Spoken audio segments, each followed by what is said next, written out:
Hello guys, welcome back to my new video. তো চলে যাচ্ছিলাম কোথায় বলুন তো? দেখুন, বাগনান স্টেশন থেকে গিয়েছিলাম নেতাজি ইন্ডোর স্টেডিয়াম। তো চলুন, বাগনান স্টেশন থেকে ট্রেনে উঠে পড়েছি। ট্রেন আমাদের ছেড়ে দিয়েছে। তো জাস্ট একটু অ্যাম্বিয়েন্সটা নেওয়ার চেষ্টা করেছি ট্রেনের ভেতর থেকে। বাইরে ফোনটা নিয়ে যাইনি, ভয়ে যদি পড়ে যায়। জাস্ট ভেতর থেকে একটু নেওয়ার চেষ্টা করেছি যতটা পারার। তো ব্রিজটা পেরোচ্ছিলাম, ভাবলাম একটু এই অ্যাম্বিয়েন্সটা নিয়ে নিই, দেখি কীরকম লাগে।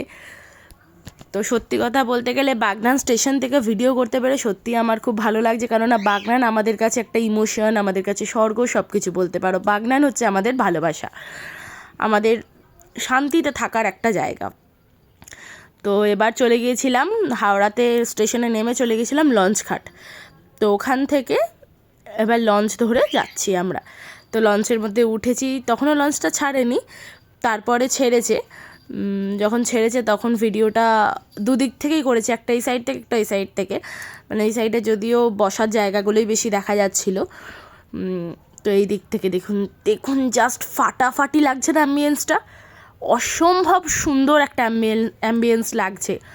তখন সকালবেলা, ভোরবেলা বেরিয়েছিলাম, বাড়ির থেকে বেরিয়েছিলাম প্রায় 5টা। তো ওইখানটা তখন বাজে 8টা বাজে এরকম সময়, গতকাল মানে শনিবার 29শে মার্চের এটা ভিডিও। তো বেরিয়ে পড়েছি। এবার ওখান থেকে নেমে হাঁটা দিয়েছি, মানে লঞ্চ থেকে নেমে জাস্ট একটুখানি হেঁটে নেতাজি ইন্ডোর স্টেডিয়াম। তো জাস্ট অল্প একটু ভিডিও নেওয়ার চেষ্টা করেছি, কারণ ভেতরে তো ভিডিও অ্যালাউ নয়, তবু যতটা করার একটুখানি করেছি। তো গেলাম, হেঁটে হেঁটে দেখা যাচ্ছে পার্ক,